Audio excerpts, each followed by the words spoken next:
bees are dying, and our survival depends on them. That's why 4RBs created the Pure Wave Cell, a breakthrough quantum device proven to help hives thrive, doubling colonies and boosting honey production naturally. Every jar of our Pure Wave honey fuels this mission, supporting beekeepers worldwide. Visit 4RBs.com. That's the number 4RBs.com, and use code WITF for 20% off. Save the bees! Save us all!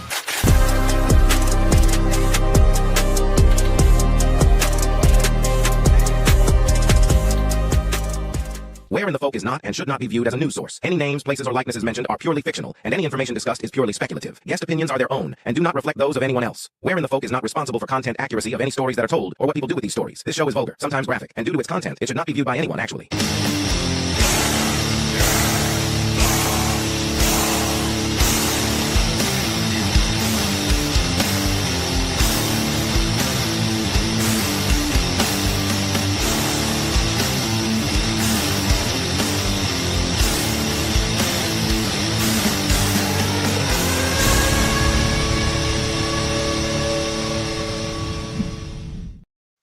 Welcome to another episode of Where in the Folk. I hope everybody's had a great week, and thank you for joining myself and Morgana and my wife Amanda. Mandy. Don't call me Mandy Benandy. So thank you for joining us. Hello. I can't see that. I'm gonna put the comments on stage. I can't see who that is. All right, let's see. Shannon 27, welcome. We'll go ahead and get right into it. Let's just get right into it. We're going to be covering some strange news, some things you might have heard or might not have heard on the mainstream media. What up, Phil? Yo. So we'll go ahead and get started. So you remember a couple months back, maybe a month or so, they were saying there's no Epstein files. Do you guys remember this? Do you remember this? Yep, I do. Well, that's Crystal. Hey, Crystal. So come to find out, there are Epstein files after all. Did you know this? No.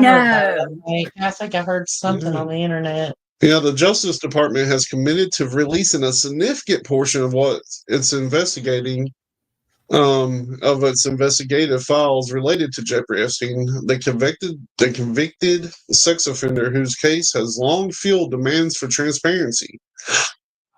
Following the signing of the Epstein Files Transparency Act on November 19th, 2025, the legislation, which passed overwhelmingly in both chambers of Congress, mandates that the department make publicly available in searchable and downloadable format of all unclassified records, documents, and communications and materials from federal probes into Epstein and his associate Ghislaine Maxwell, including victim interviews, seized items from the property, flight logs, and internal communications.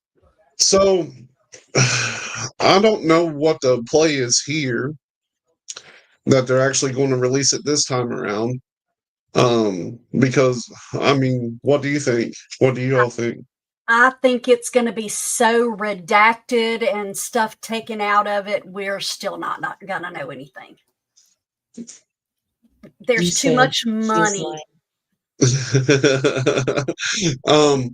There's going to be so many different people on it. It's going to be crazy. And there's going to be so many rumors of people on it.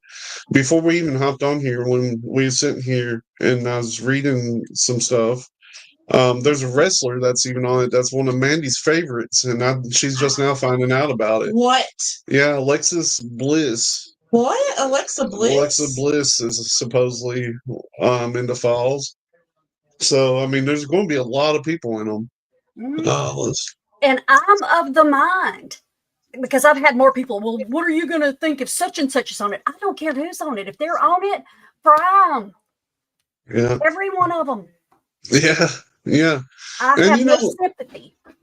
And, there might be different levels of people on it, on what they were doing or why they were there. Right. We'll have to see. And like Crystal said, they are requesting full unredacted files too. So we'll see. The Attorney General Pam Bondi confirmed during a news conference that the release will occur within 30 days. So that's coming soon. We'll see. Potentially by mid-December, obviously, making a potential turning point after years of partial disclosures and victim lawsuits that have already surfaced tens of thousands of pages. So we could have a Christmas present if they We do could. like they say that they're going to. And did you see Pam Bondi today when they asked her, you said a few months ago that there was nothing there. What changed? Information, uh, information. I mean, she couldn't get past that. Yeah. Like, yeah. Yeah. I mean, it's really, now that they're pushing it to be released in both sides, like pretty much unanimously agreed on. There was one person, I think, that said no. Yeah. And he is catching hell. Yeah.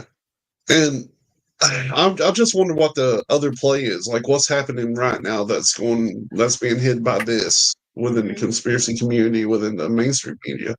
Yep. Yeah. Well, did you see today? I think it may have been Tully that sent the thing about the French Secretary of State or something saying, okay, we need to get prepared to sacrifice our children because we'll be at war within the next 2 years with Russia.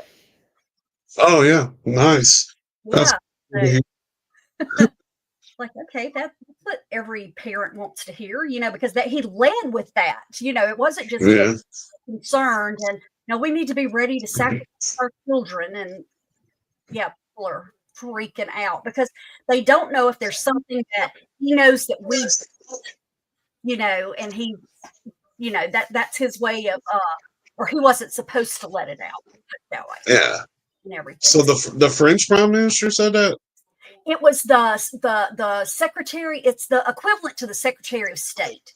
He's a newer member of that cabinet, and I think this was like his first big, public speech, and that's what he led with. Yeah, and that's in France, right? Yes. Okay.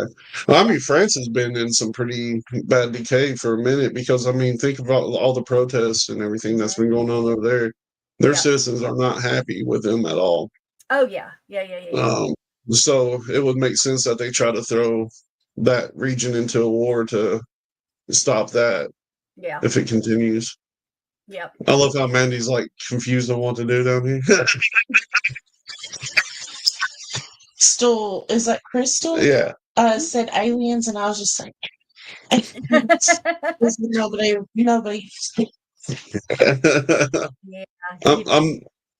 I've got to get used to muting her while I'm coughing too because it picked up over there. No, you're fine.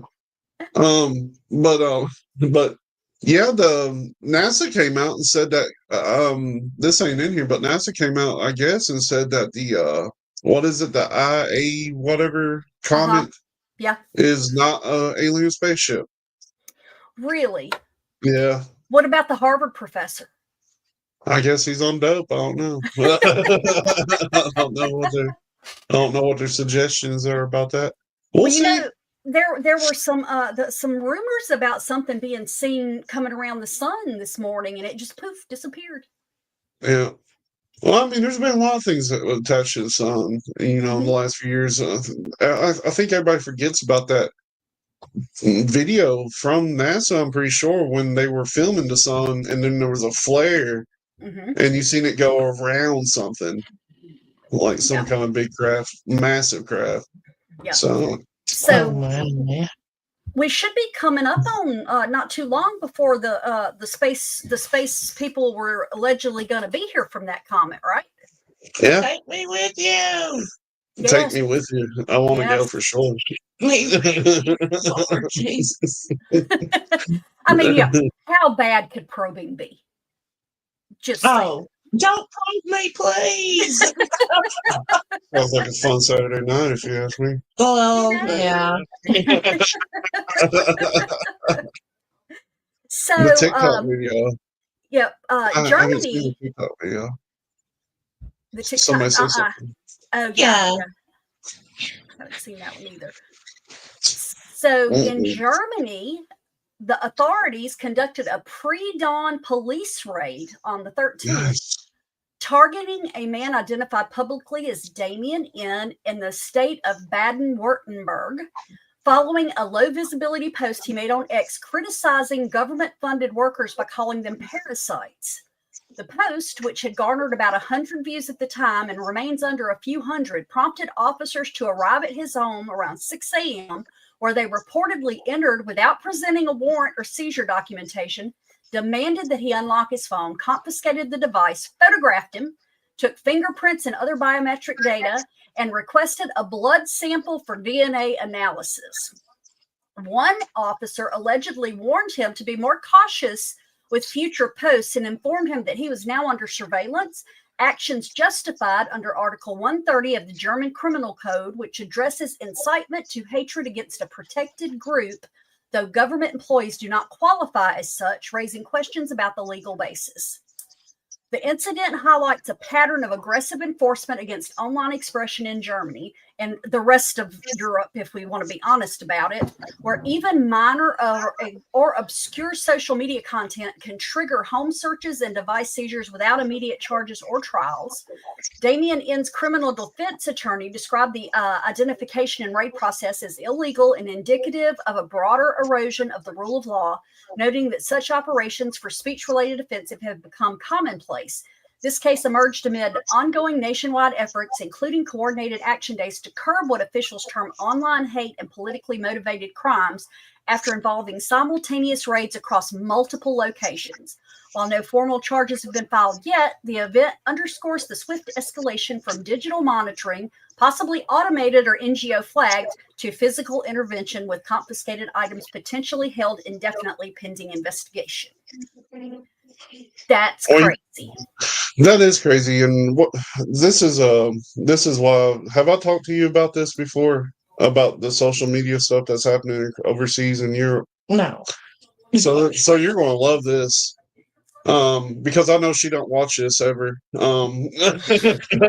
Stay clear of a lot of stuff, because if I really look too deep into stuff, I'll get lost and scared and freak out probably. Well, prepare to freak out. Okay. So I feel like they're running a pilot program in Europe right now to where if they've basically taken away free speech on social media, like to a really far extent, to where if you make a post that they don't like, you go to jail.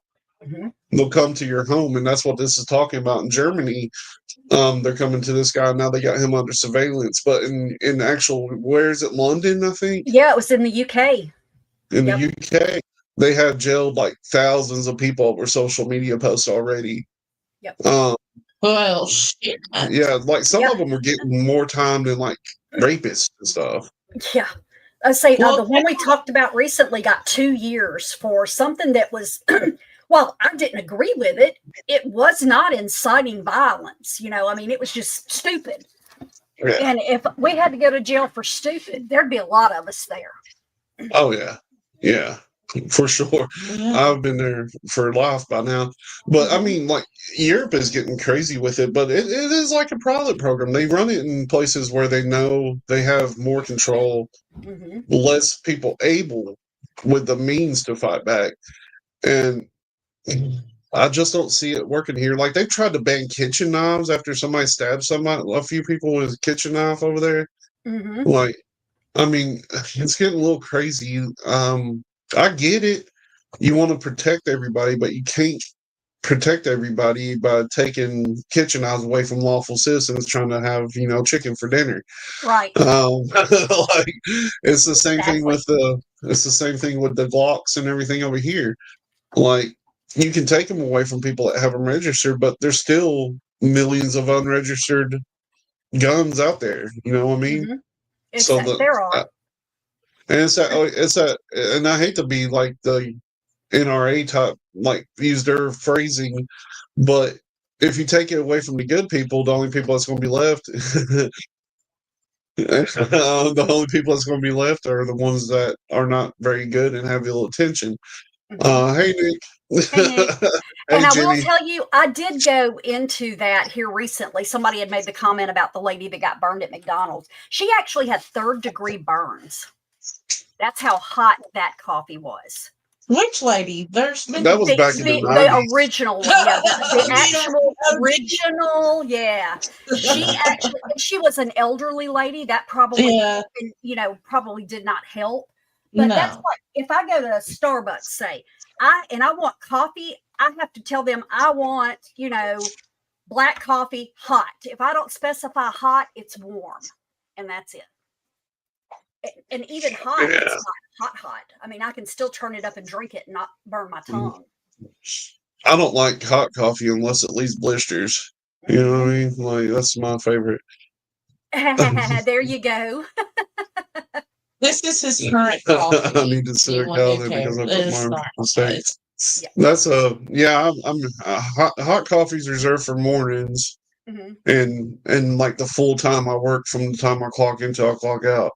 And iced coffee's for leisure. I drink hot coffee when I'm cold. That's the only time I ever drink it because it makes me drowsy.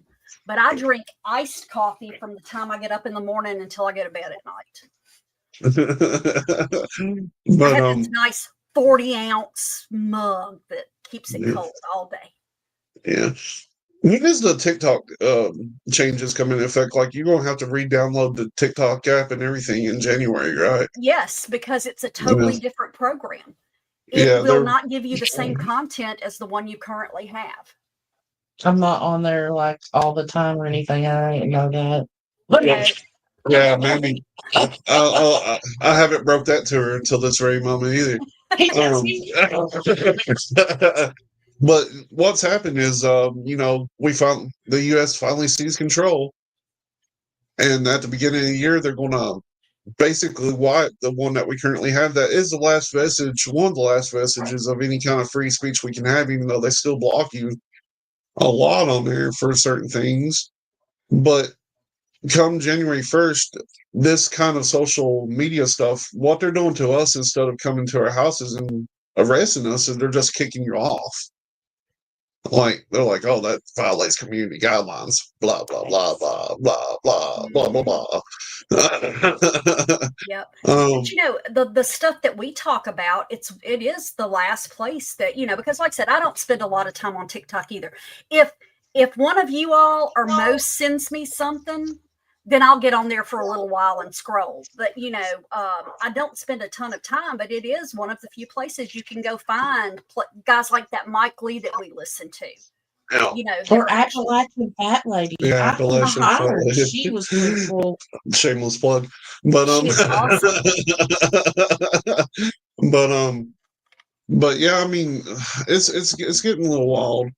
And so on this next one, the government outreach is now getting to be public record, supposedly. And Skagit County Superior Court judge ruled on November 6th that images captured by flock safety cameras, automated license plate readers used by police across Washington state, qualify as public records under the state's Public Records Act. What's this going to do? The decision stemmed from the request filed by Oregon residents and the tattoo artist Jose Rodriguez, who sought footage from the cities of Stanwood and Cedar Woolley for specific time windows earlier in the year. The cities had argued that the data should be exempted due to privacy concerns and its role in the intelligence gathering. But Judge Elizabeth Yost Niedzkowicki, I can't pronounce it, determined that the cameras bore indiscriminate captures of all passing vehicles, regardless of suspicion of crime. I can't talk right now. Made the images subject to disclosure as they created for the government purpose and funded by taxpayers. I don't really understand what this has to do with anything in relation to that, but I mean, I can go outside and get hundreds of license plates, I'll just stand there and snap it. And in my hometown, we have a bi-weekly newspaper. It comes out every Sunday and every Wednesday. Saturday and Wednesday. On Saturday, it's got all the churches in the town listed, and there's a lot of them. Churches and liquor stores and hair salons. That's the business of the town. But on Wednesdays, they publish the public record. If you got married, if you filed for divorce, or if you got arrested, it is in the paper. I think we have that too here, actually, or we used to. I know for sure. Yeah. Yeah. They put everybody's business in the paper. Yeah. The only thing that they redact is if it's a minor, and then they'll just put, minor boy 16 or whatever. Yeah. But yeah, like I said, it doesn't matter who you are, unless you are a snitch and they're using you to further their agenda, you're in the paper on Wednesday if you get arrested. Mm-hmm. And if it's something really good, you make the front page. Nice. One of my favorite things to do is to get on Jail Tracker and just scroll. I do. Yeah, I do. And I like to get on the sex offender registry just to be aware of my surroundings. Yep. I do that often. Yes. It looks like a polka dot. Like it looks like little polka dots. Yeah, you can look up your address and it'll give you little dots all around you. Yeah. They're everywhere. That is so funny that you brought that up. It's been a couple of years ago. My daughter's stepson brought his new girlfriend to Christmas. And we were all sitting there talking, and the two of them had just gotten a house they were renting and everything. And she goes, "Oh," my daughter's like, "Oh, by the way, there are X amount of sex offenders in that neighborhood, yada, yada, yada, and you need to be aware of it and everything." And his girlfriend's looking at him like she's talking about him, and everything. And she ended up having to stop and explain, because my daughter has, children. So she can tell you everybody on every street around her that's on that list. So, but the girlfriend just immediately thought she was referring to him when she started talking about it. Yeah. It made for an interesting moment. So, Yeah. But yeah, I think that kind of thing, I think, should be, available for everybody, because, I don't want you around my kids. I don't want you around my dogs. So people are crazy. So the European Union's Digital Services Act, that was implemented progressively since 2023, aims to regulate online platforms by requiring them to address illegal content, disinformation, and systemic risks through enhanced transparency and moderation measures. A key component involves the establishment of trusted flaggers in each member state, designated entities, fact-checking organizations, and government bodies empowered to flag potentially harmful content for swift review and removal by platforms. As of November 2025, 11 EU countries have yet to appoint these flaggers, but the European Commission has outlined a standardized process to ensure full compliance by year's end, enabling a coordinated network that spans the entire 27-member union. This expansion builds on earlier phases, including the July 2025 activation of the EU's Code of Conduct on Disinformation, which mandates platforms to mitigate false information campaigns and include plans to double enforcement staff to 200 by December to oversee implementation. This development has sparked debates over its implications for online expression, with regulators emphasizing protections against foreign interference and hate speech, while the network's reliance on trusted flaggers raises concerns about potential overreach in content decisions. The Commission insists the system applies only within the EU borders, but given the platform's global operations, uniform moderation policies could influence practices worldwide. By the end of 2025, once all states appoint their flaggers, the framework will facilitate rapid cross-border notifications, allowing flagged content in one country to trigger reviews elsewhere, thereby creating a more unified enforcement mechanism across the union. Okay, why are they not all putting more time and effort into finding traffickers? Yeah. Yeah. Question. Well, it's because somebody might say some hurty words on the internet. It's a lot more. It hurts things a lot more. Phoenix makes Stay on the podcast. She makes appearances all the time. Bill has his black and tan. She makes appearances all the time, but I don't know. Like everything like this is getting to be a little crazy over there. To the point where they've had millions of people walking the streets over there. Like, you don't really hear about that, but you can see it on TikTok right now. Yeah. It's kind of, and pretty soon you won't be able to see it there either. There'll be like tens of people showed up, and there's literally a million people in the streets. Yeah. It's wrong. Exactly. Like I said, and I mean, like I said, I mean, if there is somebody on there that is seriously, talking about going out and killing people and all this other stuff, absolutely, but like I said, I feel like they could put that time and effort and money into much better things. Yeah. You know, Yeah. just I an don't know. opinion. But like I said, they don't let me, make the rules, because do you know how much greater this world would be if they would just let me make the rules for a couple of weeks? Yeah. At least a couple weeks. Mm-hmm. I'd be millionaire. The number one rule is Cecil gets $5 million per day. I hear you. Well, we did, me and a friend were talking, and we were reading something and ended up doing a little bit of math.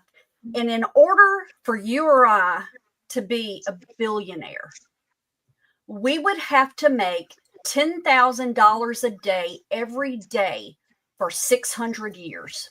Yeah. It takes a long time to build up. Yeah. So For some people. you tell me how some of these asshats are doing it in one generation. Yeah. Legitimate.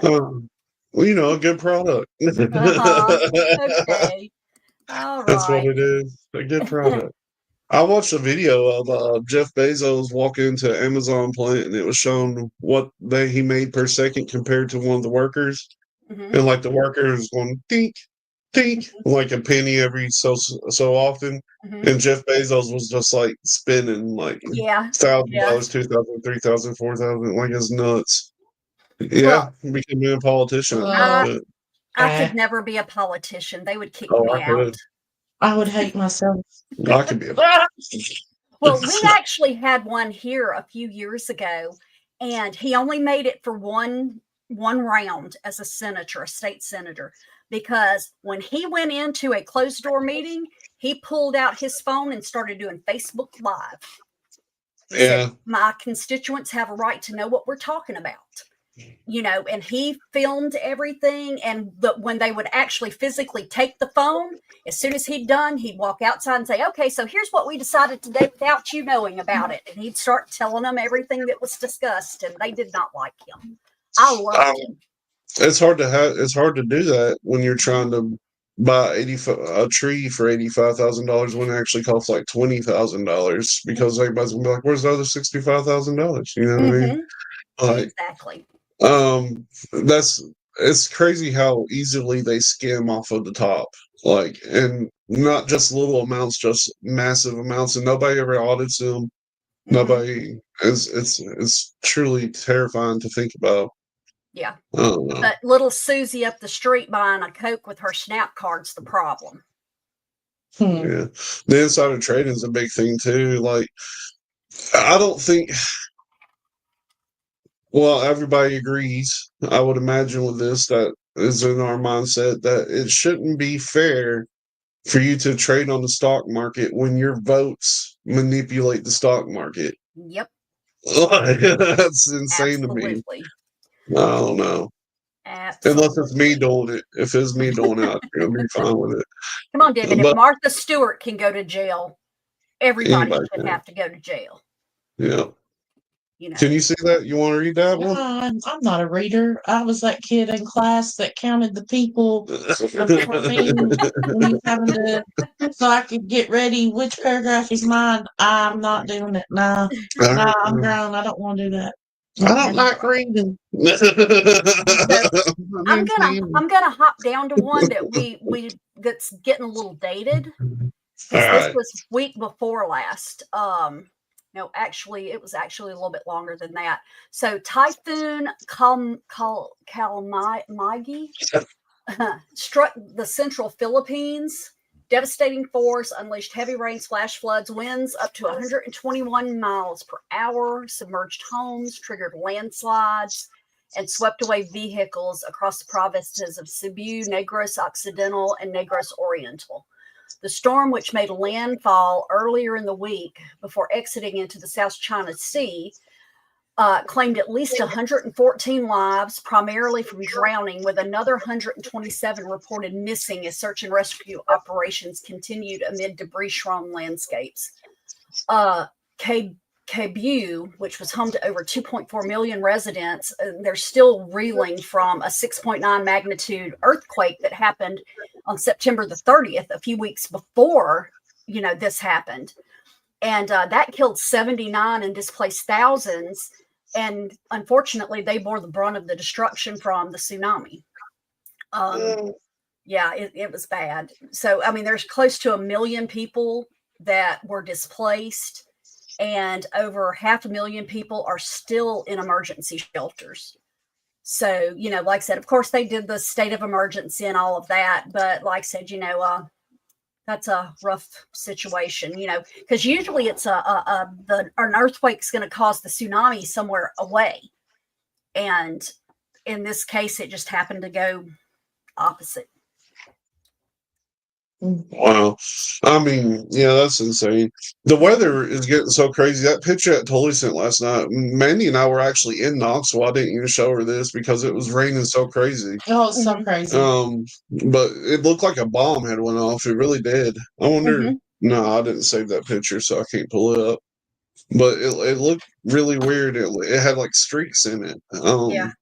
Like, I don't know. It was like some kind of waves. It was weird. Hang on, I'll send it to you. I've got it on my phone.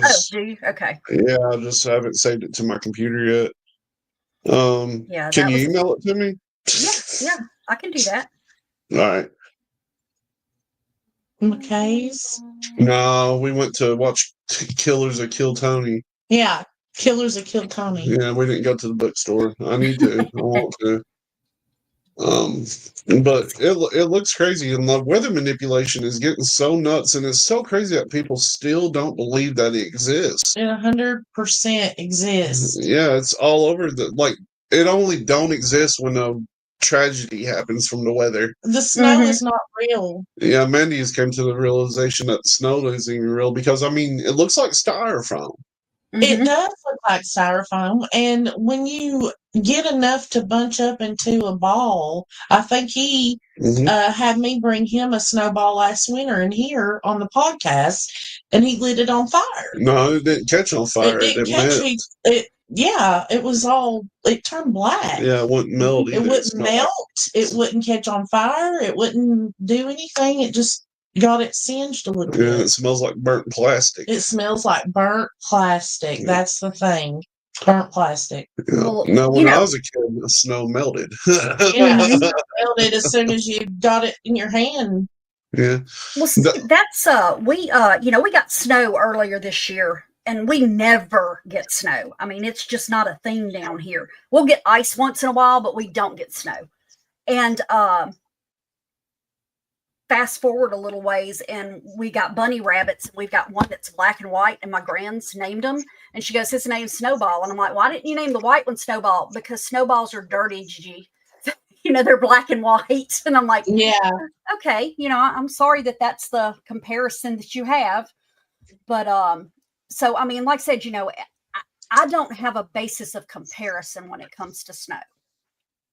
Oh, that's So, you're very south. But I mean, it's just so wild. Like, I don't know the wiper thing. I told you all about it when it happened last time, Morgana. That was so crazy to me. This has never happened. It's never happened to me before, and it sounded like somebody ripped it off of the mechanism for our windshield wiper. And when I pulled over, the piece that holds it on there was broke, like somebody had ripped it off. Oh wow! It's so bizarre. Yeah. So I mean, I don't know how wind does that. It wasn't. I don't know. I don't think it was that strong. We drove through stronger winds, I believe. Oh yeah. But it literally sounded like somebody ripped it off, like popped it off, like snapped. It was weird. Scared me to death. Yeah. Do you know when I type in Cecil, I can't find you. I have to type in your first name. Yeah. Yeah, that's my email address. All right, that's on the way. I've been sitting here for the last minute and a half going, I know I've emailed him recently. Why isn't he coming up? Well, look who's late, Landa. Hey, Landa. Hello. The one night that Tully ain't here and you get to enjoy yourself, you show up late. No. But I'm gonna show you all this picture and you tell us what you think of this. This was from the radar last night. and what it looked like. Let me get it pulled up here. Boo boo. Oops. All right, so this is it right here. Look at this. It looks like a bomb. It literally looks like a bomb. Like right there's ground zero, and then you can see it spreading out. Like, and right here's where we were. Well, we saw that weird fire. Yeah, we see the crazy fire, which I don't know if that was like meant to be there or not. But it looked like, I don't know how to explain it. Like a torch. Yeah, it looked like a huge torch off the side of the interstate back in the woods. Back in the woods above the trees. Yeah. Wow. Yeah. So I don't know what it was. It was close to Critch. Yeah. Which is where the Stranger Things stuff is. Yeah, that's where the real life. Yeah, where the portals and everything is. So we were close to Oak Ridge, so that might be it. But I don't know. It's weird. So it's just so unusual to me to see those streaks. Yeah, look at that. I mean, how does rain move in, my mom used to say, oh, sheet and rain, because, you'd look out there and it would just be solid. And that almost visually looks like solid, it's crazy. What's so wild is it looks like blowback. Like it looks like something happened here to blow it this way, but then the blowback is right here and right here, like in the darker spots. I don't know. It's wild looking. Yeah. And that was last night, so who knows?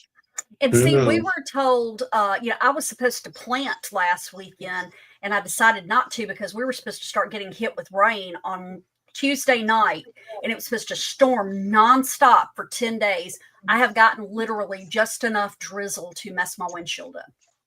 So I guess y'all got it. Oh, yeah, we got some rain. It's been raining since yesterday. For days. Few days. Yeah. It's nice though. I like rain. I do too, and I need some right now because, like I said, I was gonna, plant some collards and stuff, but like I said, I didn't want them to wash all my seeds away, so I'm like, I'll just wait till next weekend and do it. And I could have planted every bit of it last weekend. So, is there another one you want to hit before we go to intermission? I've got a fun one for intermission. I've got an old school one. All right. So we'll just jump in. Israel buys ChatGPT results. I hope they got some of mine because they're going to be embarrassed and just flummoxed. So Israel's government has initiated a multi-million-dollar program to shape the outputs of large language models like ChatGPT through the creation and promotion of targeted online content. Under a $6 million contract with U.S.-based firm Clock Tower X, the effort involves generating websites, articles, and media materials designed to influence the training data for AI systems, ensuring more favorable framing of topics related to Israel in responses to our user queries. This approach, known as generative engine optimization, mirrors search engine optimization tactics, but focuses on AI conversational results. So the contract, revealed through the Foreign Agents Registration Act filings, extends to a broader public relations strategies, including outreach to U.S. audiences via radio networks and social media. Clock Tower X, led by former Trump campaign manager Brad Parscale, will deliver an initial research report on cultural and demographic trends within 30 days. And, I don't know how much good that kind of data is going to do them if they're trying to make it Israel positive. I know I read a thing earlier. This is just too funny that Grok was, what did it do? Hang on. I forget now. I'll come back to it later. But anyway. That happens to me all the time. I mean, I was getting out of control. It's wild how quickly it's advancing. It really is. Grok is the Twitter version, right? The most. Yes. Yeah. It can do a lot of crazy stuff. Really, it's I've heard, but ChatGPT. Uh-huh. Go ahead. No, you're fine. So, if you do, okay, Grok claims that Elon Musk is more athletic than LeBron, Yep. smarter than Einstein, Okay. and he is the world history's greatest human. I mean, I don't hear anything wrong with that. I will never use Grok just because of those statements. I mean, if my company developed AI, I would have it say similar things about me for sure. Oh, for sure. I don't even want to think about what he would have it say. Oh, dear God. But yeah, I mean, the AI is getting to that point. I'm scared. It's either going to be really great or really bad. I don't know. We'll see what happens. We'll take a gander. Do not register for the free robots. I want one. We are not getting a robot. Hell no. No robot. I need something. Not happening. I will get the little doggy bot. That'd be fun. I just don't even know about any kind of robots or cars driving themselves. I just don't trust it. Hey, I don't even have an Alexa or anything in my house because it's going to hear me threatening my husband and something's going to happen to him and I'm going to jail. Yeah. We don't have Alexa or anything like that here. But, any new car can drive itself. You just put it on cruise control and put that lane assist on. You can kick right back and go to sleep and it keeps on trucking. Yeah. Not me. I don't trust it. Tanya makes a good point. It's not going to be like Rosie from the Jetsons. No, it's not. No. Well, the thing is, people. That'd be nice. The way that if you're talking about the big ones, the way that they're doing those, if it can't do a task, somebody remotes into it and teaches it the task. And then, so somebody's actually in the robot walking around your house. So that's at any time. Yeah, I wouldn't want that either. I wouldn't want that either. No, or would I? No. Nah, I'll do my own dishes. Now, I might have a Bluetooth implanted one day, but I am not going to have a robot. Hey, I had a migraine institute send me a thing inviting me to participate in their new product. And what they do is they put these probes into your head and the wires run down to your ass where they're hooked to a battery pack. Sweet. I'm like, no. Oh, no. One, because what happens when that battery starts leaking?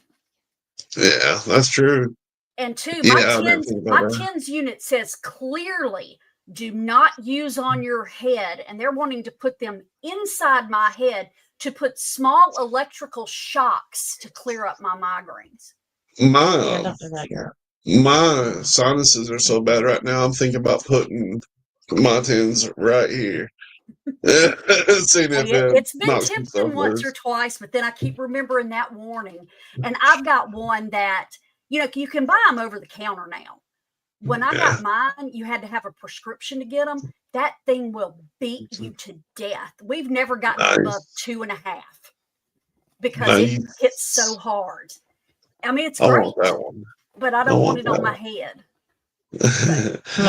So we're coming up on 7:45. So it's about time for intermission. I'm going to play an oldie but a goodie.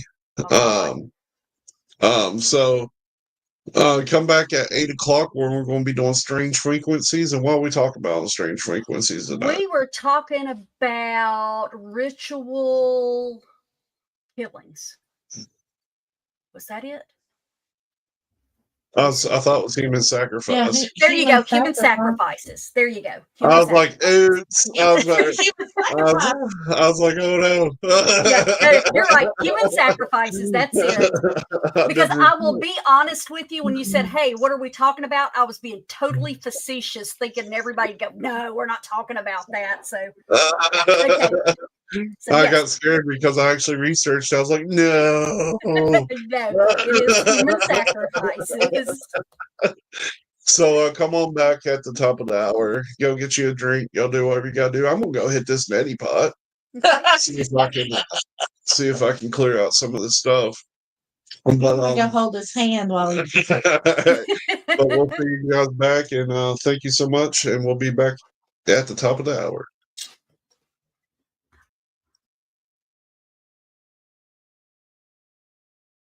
One of the most notorious deaths associated with Lake Lanier is part of an alleged ghostly mystery. Allegedly.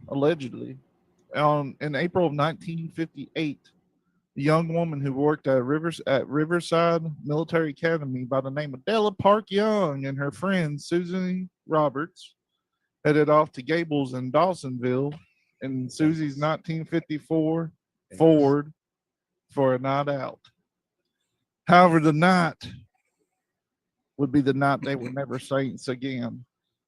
So the investigation that followed their disappearance turned up that they had visited a gas station the night before and left without paying. And what's that called, Reed?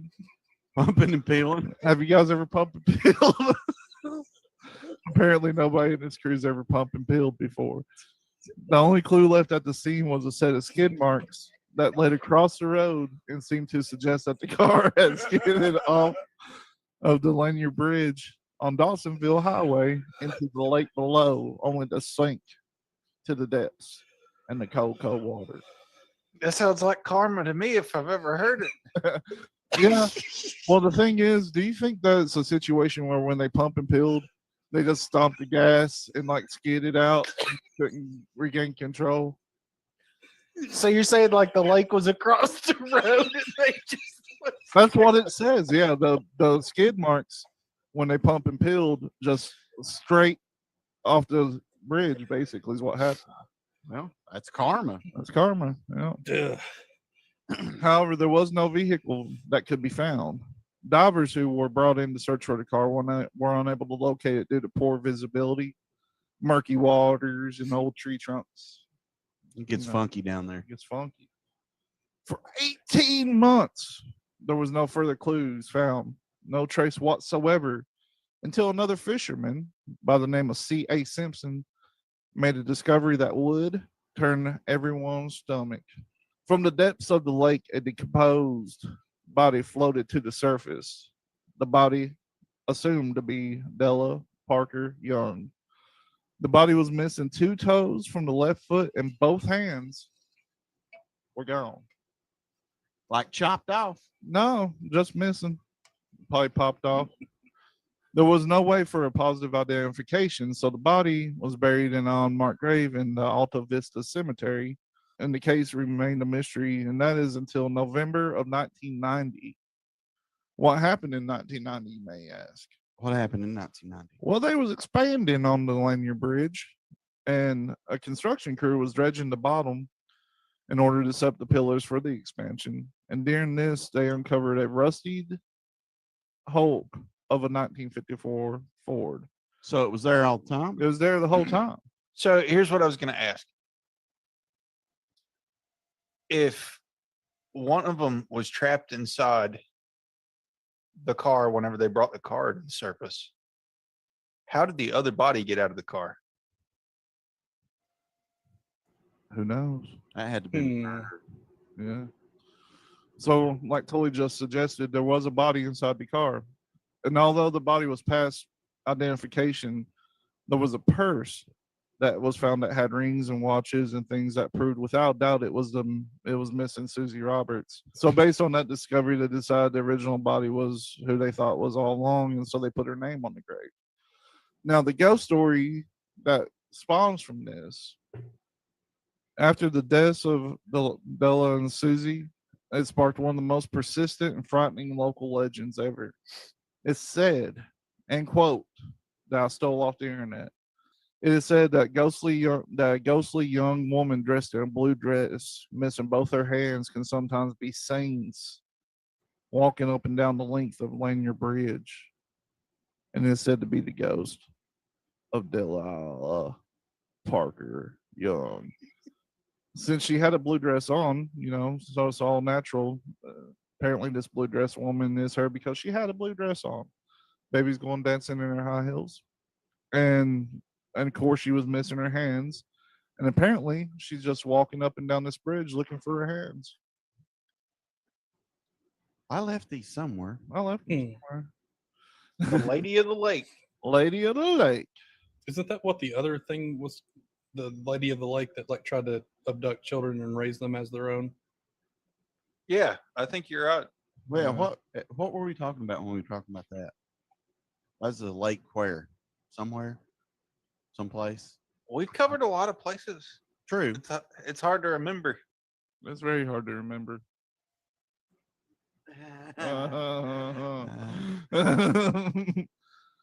Now, there is another ghostly tale. I like this one. Did you read anything about this one? I have not. Now, there's been occasional reports of a mysterious raft equipped with a lantern on a pole. I like this one. Ridden by a shadowy figure that uses a pole to push it along. A push pole. Have you ever used a push pole before? So it's like some River Styx shit. Yeah, exactly. Well, wouldn't that also be considered a pumping pill?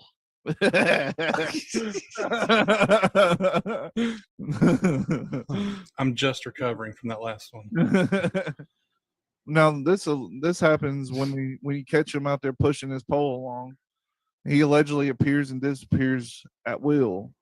In one particular story, 2 fishermen saw the ghost raft while out on the lake fishing in a rowboat on one cold autumn night around 1 a.m. in the morning. In this case, the mysterious raft was about a half mile away, and it was estimated that the water it was floating in was about 45 feet deep. A half mile away is a long way away on the lake. Yeah, and could you see a lantern? Freaking raft. Could you see a lantern that far too? Yeah. In the dead of night, just like a super faint glow, I guess. Yeah, but you wouldn't be able to tell that it's a damn raft. No. Sure. Yet the rider was bizarrely pushing it along with a pole nonetheless. So that was a damn long pole. Well, dude, with that distance, it could have been a paddle. It could have been just a long paddle. You would think so. That is until the figure on the boat shouted something at the 2 fishermen, then jumped off the damn raft into the freezing water and began to swim like a maniac towards them. Of course, this did what it should have properly done and scared the shit out of them. And when they did this, they pulled their lines and they were in a fucking hurry to get out there. And when the fishermen whenever they yanked out their spotlight to see what was going on, they see no sign of the raft or the mysterious occupant who jumped into the water. And the water was calm as a brain surgeon's hands. So, how far away were they again? Said a half mile. If somebody jumped out of a boat and could swim a half a mile to me, I'd welcome him with open arms. Well, he didn't make it to them in time. They had time to pull their lines and roll the hell out of there. They was on a rowboat. I'd be like, man, look at him. Like, let's pick this man up and take him to the Olympics. If you could swim a half a mile in freezing water. What if it's just Michael Phelps training for the Olympics? That's his ritual. He just goes out there with a lantern on a raft and swims half a mile. Dressed like the Reaper. Now, this story right here, and this is the only one about creatures I could find. So if anybody's watching and you have more creatures, please tell us about them. And there's a lot of fishermen involved in all this. That seems shady. Well, it is a lake. That seems shady. That's true, man. All the things we mentioned before is just the tip of the iceberg. That is Lake Lanier. The fishermen have long insisted that there's gigantic catfish in the lake that reportedly reaches the sizes of 5 to 7 feet. Now 7 feet is pretty damn big, but yeah, 5 is no doubt. I mean, I showed you all that picture of that kid. Yeah, they say that they swallow dogs and attack swimmers and divers. I don't believe that shit right there. Apparently, the huge catfish are supposedly keen to the deep waters below Beaufort Dam. And divers who went down there and they seen them, and it apparently scares the shit out of them, and they don't want to go back down there. One of the most popular local tales concerning the alleged giant catfish is a truck carrying live chickens was supposedly hurled off of the Tombstone Thompson Bridge in the 1980s and sank to the bottom along with its cargo. And when divers were sent to examine the wreckage, to their horror, they found catfish the size of 12-year-old boys gathered about the sunken truck and engaged in a ravenous feeding frenzy, swallowing the chickens whole. The thing about that is they probably do have 7-foot catfish, but there's Well, by the time accounts of Cumberland. Is it the falls or Yeah, there's divers that go as close as they can get to the Cumberland Falls diving, see gigantic catfish. some of them say that they are the size of a VW bug? And they can fit a whole cock in their mouth. Yeah.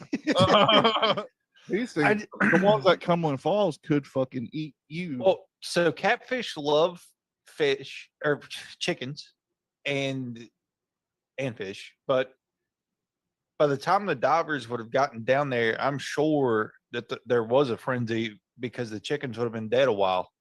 Oh yeah. World record catfish, nearly 9 feet long, Shit. 646 pounds. Whew. A 9-foot Of long. course, now catfish. that's a Asian. It's a Mekong giant catfish. But See what the biggest like blue channel is. What's the rumor of the ones that's at Cumberland Falls? How big are they? the world record flathead was 123 pounds. So the rumor that you've heard about the ones at Cumberland Falls, how big are they supposed to be? I've heard that bull crap about them being big as a car. Yeah, I have too, and I believe it. Right here's a picture of. Just because you can't reel that son of a bitch in, don't mean they don't live down there. Dude, there's been people reeling fish that big. The size of a car. Right here's a picture of 4 guys holding up a catfish, and it goes across the length of their body. Yeah. You know, this way. They're all 4 holding it. I mean, so this right here, when it says strange creatures, and for me to only be able to find this one, that one kind of throws me off because, I mean, catfish get big. Well, check this out. The biggest alligator weighed was in 2014. And it was 15.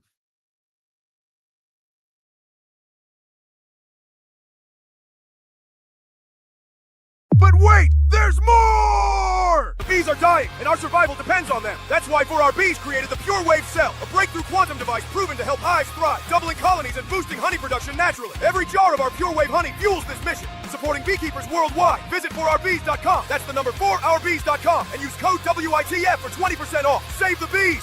Save us all!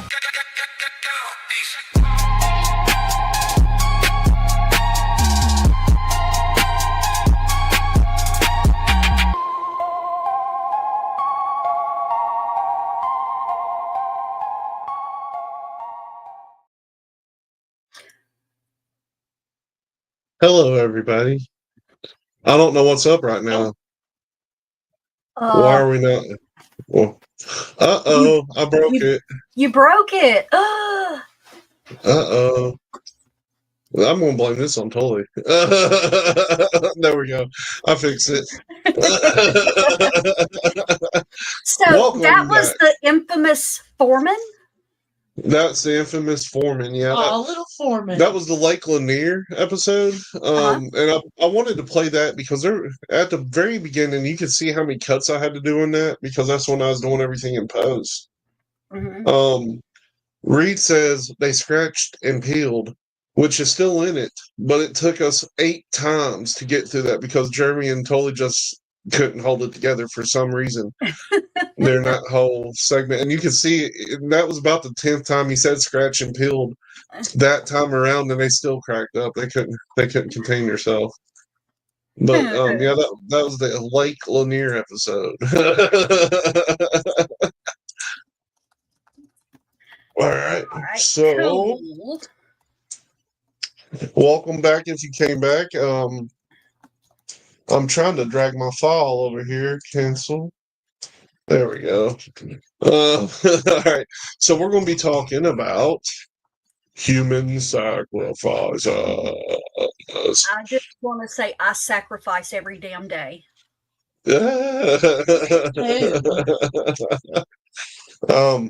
So this is essentially ritual killings, right? Yeah, yeah. Yep.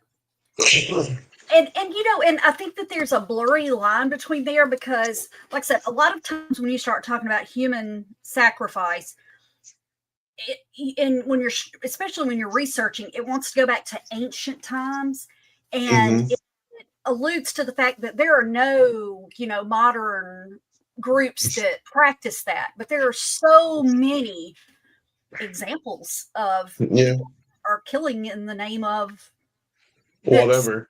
Mm-hmm. Yeah. I mean, it is one of those things that goes back to like the earliest supposed evidence of 7,000 to 4,000 BCE.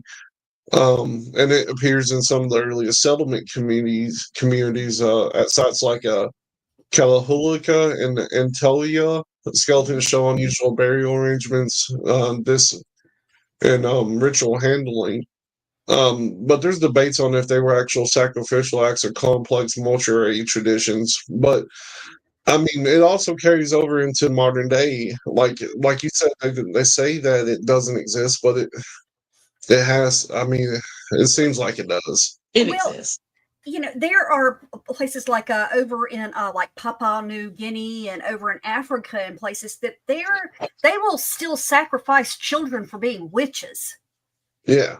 And that's as modern as like a year ago, and everything. So like I said, while I realize it's not the same as, you're the Egyptian pharaoh and all of your servants get to go in the, tomb with you. So, but still, I mean, I think that they try to come across as, like I said, a lot of times, even when I was looking and had ChatGPT up, it made a point of telling me, just for the record, there's no such thing. There is no modern society, religion, or culture that legitimately practices human sacrifice. Yeah. Bull. So. Yeah. Yeah. I mean, ritual sacrifice is we call it blood sacrifice now, same thing. And over the years, there's been so many different reasons they did it, whether it be to appease the gods or to ensure that a crop grows good. Now it seems as though people do it to get famous, or to get things they want in life through some kind of ritual sacrifice, or some kind of ritualistic magic or something. Well, or sometimes too, it's ritual suicide. I mean, look at the space people out in California a few years ago that thought, we've got to kill ourselves because the spaceship's coming to get us. Yeah, Heaven's Gate was the wild one. Yeah, that's the one. Yeah. That's the one. Yep. So, but yeah, like you were saying, I mean, thousands of years ago they were doing that. I know that they found in one of the South American pyramids a place where they would literally, sacrifice off the side of one of the pyramids. Oh yeah. They had everything from infants all the way up to adults. Yeah. So, it's kind of like, did you get chosen because you were the special one, or did you get chosen because they just didn't have anything for you? Exactly. Now, the clearest evidence of the first clearest evidence happened between 4,500 and 3,000 BC. The human sacrifice became more structured in the Ubaid and early Sumerian periods of Mesopotamia. Burials show bound servants placed in elite tombs, the beginnings of the retainer sacrifice, as they call it, in which rulers' households were killed to accompany them into the afterlife, which is what you were speaking of earlier. That's a weird one. Like, when I die, I want my 100 servants to die with me. Right. I need somebody like that. We talked about this before. Can you imagine that when you pass away, you wake up at work? Like, that sucks. Really close. Sure. Like, that would be the worst thing, like, just eternity of work. Yeah. Yeah. Like your occupation. Well, that's somebody asked me I forget what the subject was, but it was talking about, when you die, what if you come back, like say, and you're at work or whatever. I'm like, I really think some people look forward to death to get away from all these assholes. And that would be the perfect hell for me, is to be stuck around, certain people. It's like, please, I've been punished enough. I've known them. I mean, I like my day job, but I don't want to do it for eternity. At some point, I have to get to retire. Like, Exactly. I damn sure don't want to come back in my next life and have to work this hard. I feel like I've sacrificed enough in this lifetime. I mean, everybody should get to retire, and the joke now is I'll retire when I'm dead. It ain't really a joke anymore. No, it's not. Well, the Celts. Did you ever watch the movie? There was one in the 70s that was made in Great Britain, and then they made another one in the 90s, I think, that had Nick Cage in it. The Wicker Man. Yeah. Yeah. That was actually a thing with the Celts. And like I said, they were extensive human sacrifice people, because they would always build the big wicker man and everything and put people in there, and it was their offering to the gods. But now some of them, they would be burned, some of them would be drowned, but the ones for Tyrannus were the ones that were put into the wicker man and burned. So, and those two movies, for the record, are so different, it's not even funny. Yeah, the Nicolas Cage one kind of sucks. It's all right. It's all right. Okay, and the original, did you ever see the original? Yeah. Yeah, like I said, it's way more flower childy, Yeah. Yeah. It's got Midsummer feel to it for sure. Yeah. But I mean, what's so wild about human sacrifice is, supposedly, if you go by what archaeologists and all these people say, the world didn't communicate with each other like we think it did. Like they didn't talk to us over here across the ocean. We didn't talk to them, blah, blah, blah. But human sacrifice, much like pyramids, was on every continent in BC. You know what I mean? So, I mean, what do you think led to the thought that we need to commit human sacrifice? Well, I'm sitting here looking at this one. The Aztecs believed that their god, and I'm not even going to try to butcher this name because it's bad, required human blood to fight the moon every night so that the sun would rise again in the morning. So, I mean, they literally, and they have towers that are built from skulls and mortar. It was at least 1.7 meters tall, and probably taller before they found it. And said it was built over time, where they just added to it, as they had more skulls. And wow. Yeah, I mean, that's pretty crazy looking. Yeah. Like even in China too, they had the mass graves of bound victims that they found, which were some kind of sacrificial system under the Shang dynasty later as well. The sacrifices often accompanied the construction of ritual sites. So they probably, it seemed like they treated it more like an event, like, oh, we're opening up a new McDonald's, let's go ahead and off some people, you know what I mean? Like that's kind of like what it seems like. Well, you remember House of Wax? Yeah. Okay.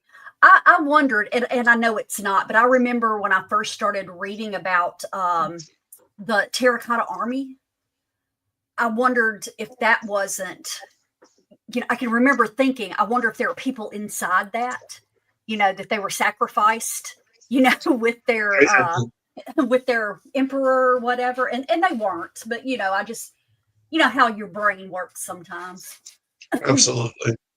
Interesting fact. Mandy and I's first date was fueled by the promise of a goat sacrifice. And it was 10 years ago last night. 10 years ago last night, huh? Wow. Yeah. Well, congratulations. But I don't know. Like, it's. He offered to take me to kill a goat. I accepted. And I thought to myself, if it happens, at least he's just being honest about it. I really like this now. There you go. There you go. Yeah. So, you know, they and like I said, again, human sacrifice is illegal the world over. Sure. For the record. I feel also, like for the record, we didn't kill goats. Sorry. No, we didn't. No, sorry. We killed pasta. Well, you know, here's the thing. Okay, like I look, I grew up with hunters, so you know, as long as the meat just didn't get thrown out, I would have been able to forgive the goat sacrifice. What is that? Mutton. Mutton? Yep. Mutton. Is that what goat is, or is that Yes. sheep? Yep, that's goat. Yep. I don't want goat to is eat mutton. any of them. I don't want them in my mouth. I don't know. A good lamb chop. But never had one. Now Gordon Ramsay likes them, so they must be okay, right? Well, you know, I remember my mom was a perpetual dieter when we were growing up, and when mom went on a diet, the whole house went on a diet. And she made lamb chops one time, and they were terrible because unfortunately she had never had them before either and really didn't know how to cook them. But I tried them again as an adult, and you cook them like a steak, you know, I mean, so you don't want them like cooked to leather. And they were pretty good. I like them. Yeah. I might have to try them sometime. I don't. So like I said, you know, we got the Aztecs, and like I said, the Aztecs were notorious. Like I said, that was a big thing with them because, you know, it was like they did like their version of the Olympics and everything, and everybody who lost was sacrificed. You know, that was part of the pageantry, I guess. Which, you know, I guess if you know that going in, then it's okay. Yeah. But I mean, it's kind of like, you know, in Rome too, like it wasn't straight up human sacrifice, but when they had people battling in that whole thing, that was human sacrifice. Except it was for a show, you know what I mean? Yeah. Like people died all the time. Right. Well, the Carthaginians, okay, and now they were like a Christian sect. You know, they eventually got killed off, if I'm not mistaken, but they were actually one of the wealthiest civilizations in ancient times, and they would sacrifice children, and they did it to earn the gods' favors, and most of them were infants, and because to their mindset, that was the purest form of life to give up. And, you know, I guess when I think about the Aztecs and the Incas and stuff, they were so ancient and so long ago. The Carthaginians were around in like the 1400s or maybe a little bit earlier than that, you know.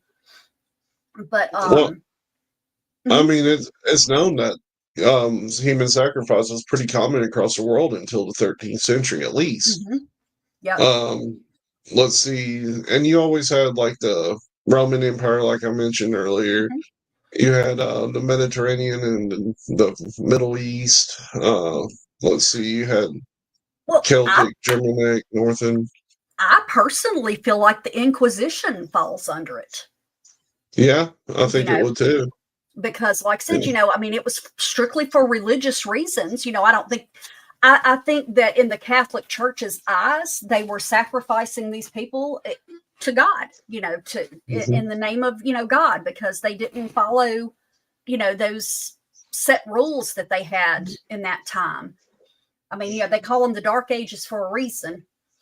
Yeah, I mean, and you had Western and Central Africa doing the ritual kingship there in the 14 to 1700s. Yeah. And they maintain ritual traditions into the early modern area. In Benin, attendants or slaves may be sacrificed upon death of an Oba, a king, to accompany him. There's so many of them that, you know, they committed human sacrifice for these people to follow somebody into the afterlife.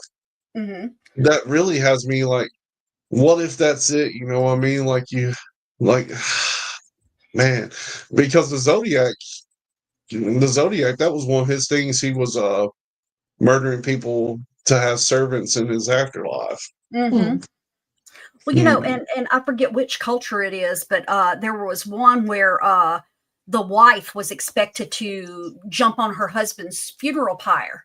I agree. And, I would just, no, not me. I like me a lot.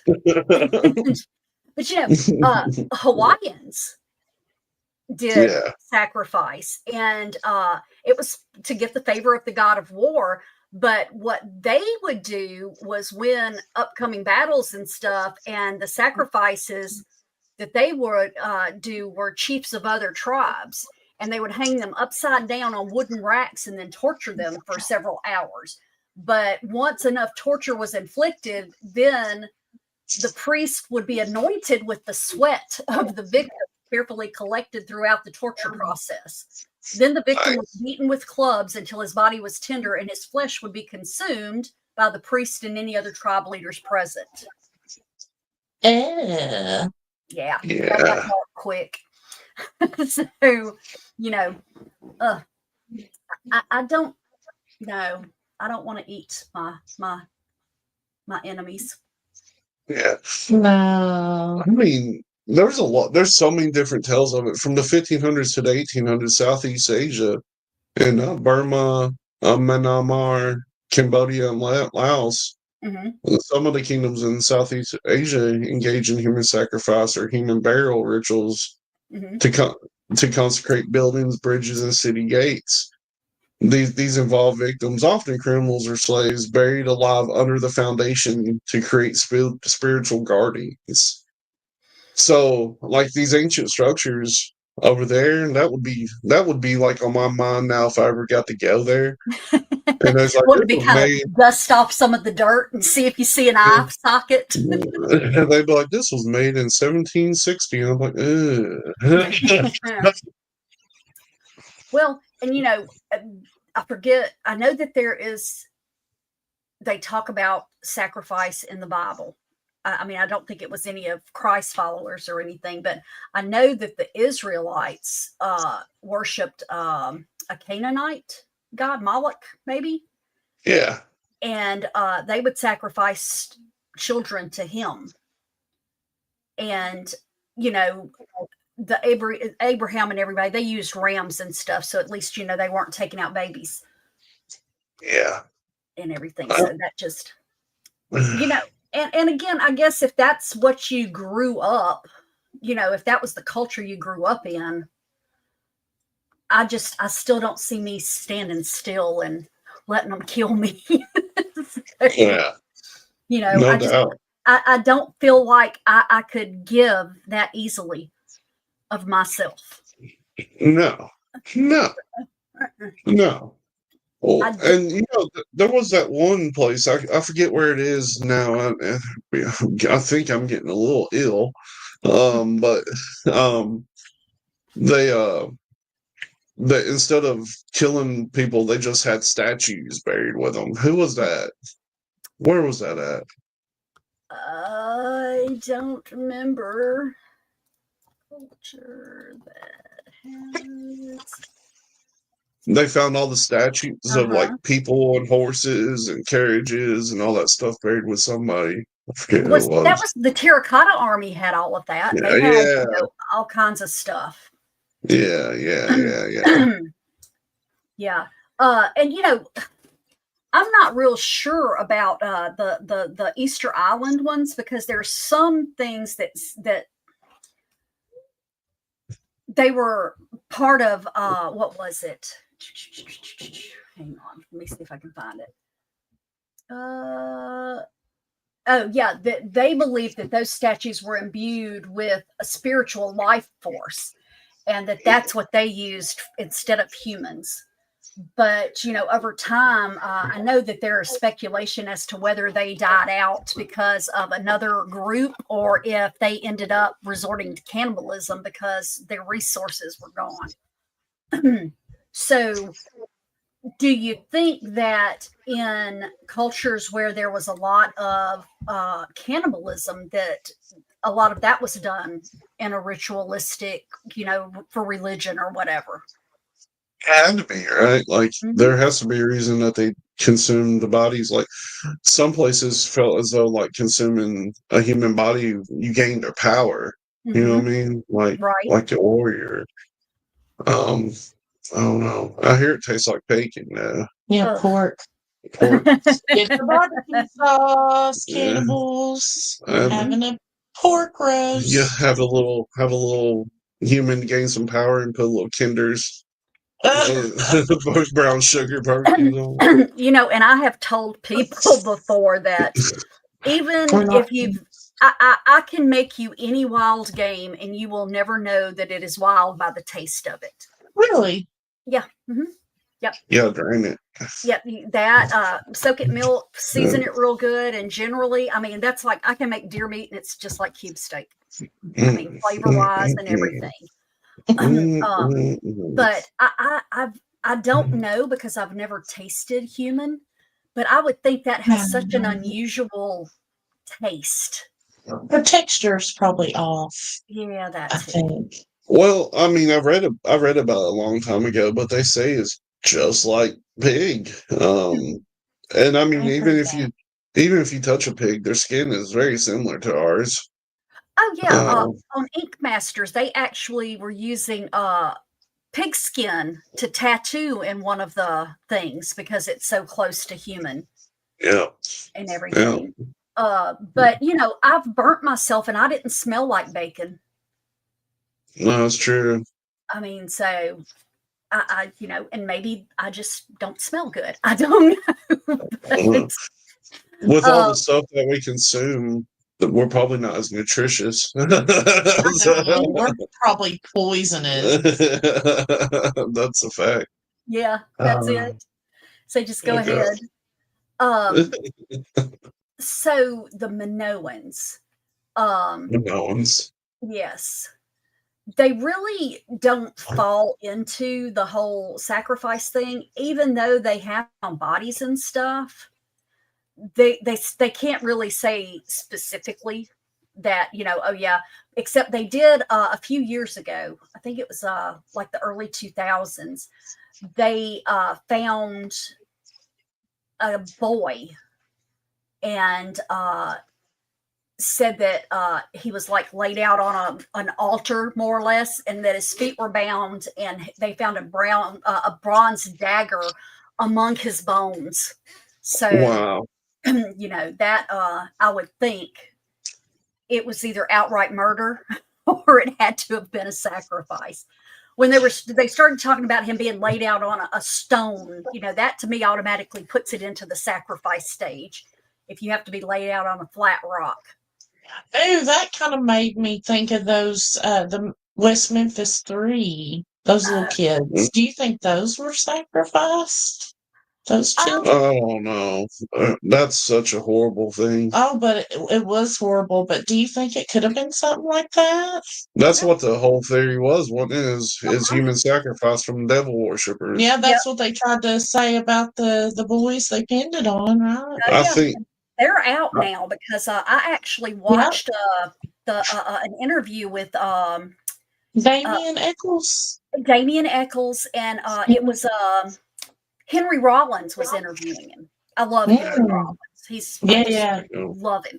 So yeah, he interviewed him. It was about a year after he got out of prison and everything. But yeah, like I said, everything about that really kind of looked like it was some kind of ritual.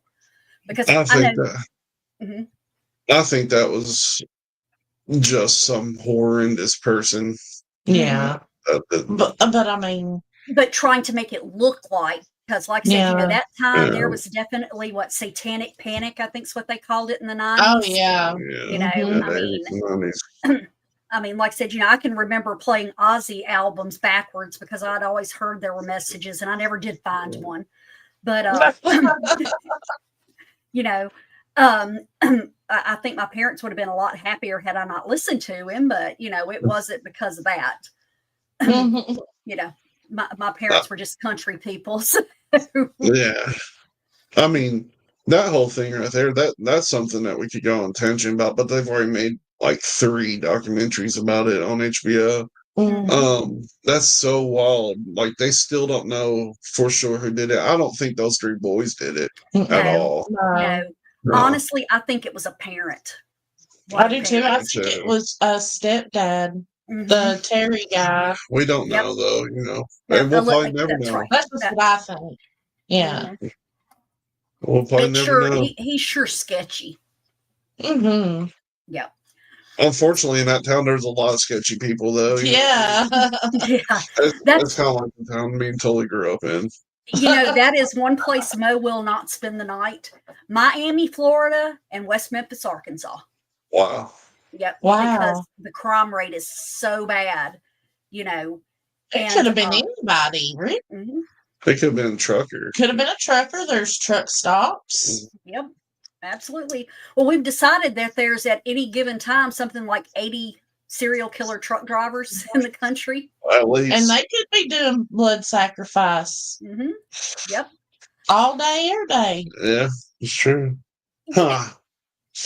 In all of your studies and ramblings and rabbit holes and stuff, how much do you know about the Great Wall of China? Quite a bit. No. Boys want to. Well, I just wonder. South Park? That they built a wall? Yeah, South Park, haha.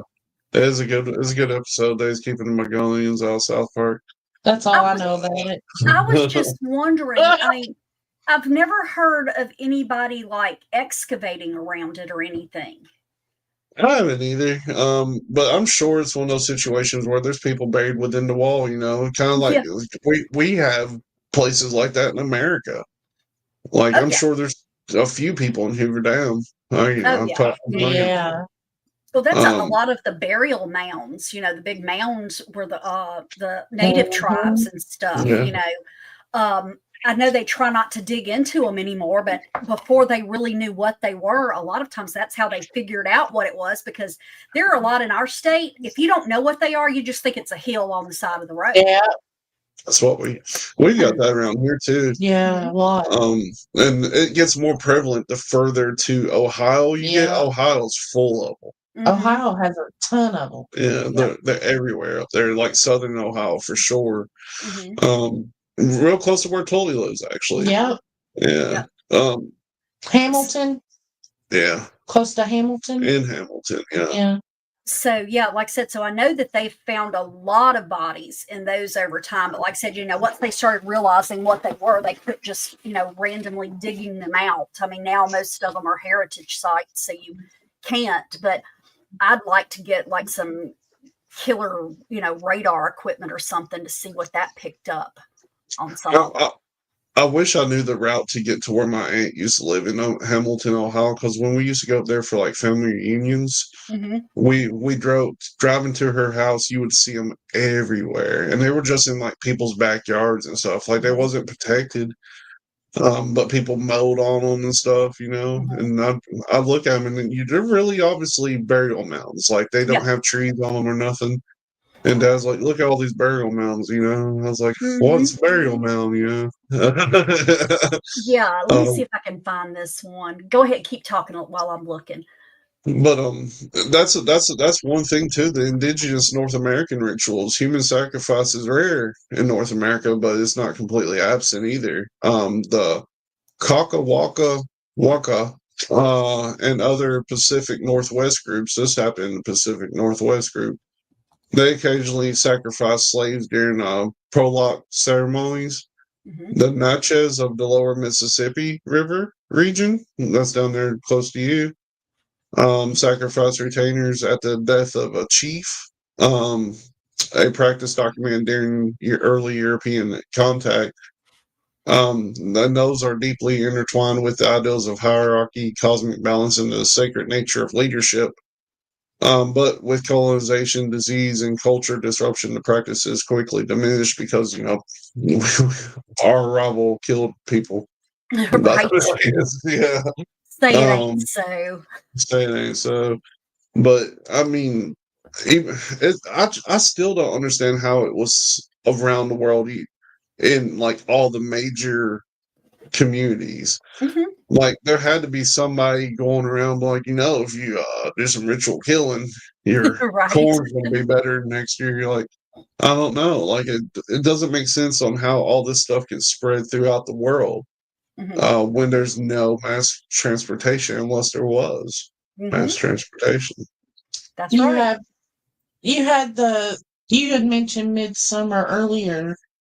That was a sacrifice thing for what was it? Crops? Was it crops? I can't Something remember. like that. Something like that. When they got too elderly or something. Yeah, too elderly, they would sacrifice the real elderly Yeah. or something. Yeah. Spoiler alert. Yep. If you haven't watched it yet, you deserve spoilers. Like, Really Okay. good. I'm gonna pop this on here. all right. This is called Mont Helena. It's an antebellum home built on top of a burial mound in the Delta of the Wow. Mississippi. Perfect. That's smart. Right? And it's allegedly haunted. But see back there, let me see if I can get it bigger. I mean, it's beautiful, and it's actually been. No, it's not going to let me make it bigger. Damn it! It's for sure a burial mound. It looks like one. Okay. How did they do the plumbing and stuff? It originally was built before there was plumbing and stuff. Okay. And because it's an old antebellum home, and they it went in complete disrepair. A man had built it for his new bride back in the 1800s, and then when she passed away, he just kind of let it go. And like it's in the middle of a cotton field, of all things. Oh, And wow. yeah, and then about 10, 12 years ago, someone bought it, and now it's a wedding venue and bed and breakfast. But it's allegedly haunted. So, but why wouldn't it be sitting on top of a burial mound? Yeah, that's a good way to get your life started with your companion, get married on top of a Native American burial ground. And I can't remember specifically, but it seems like there was a little bit of controversy around. She was young when she passed. I'm sure. Yeah, I'm sure. Man, it's weird to me that people would do that. But, we say that now, but in the 1800s, it was very common for, like, people to house parties where they showed mummies. You know what I mean? Like look at this mummy I bought. You know what I mean? Museum of Death, we saw stuff like that. Yeah. Yep. Yeah, at the Museum of Death, they have stuff like that. It's weird the fascination we have with things that could potentially curse us. Or kill us. Or kill us. Yeah. I have a comedian I need to send you because he's so funny talking about only white people do scary stuff for fun. Yeah, that's true.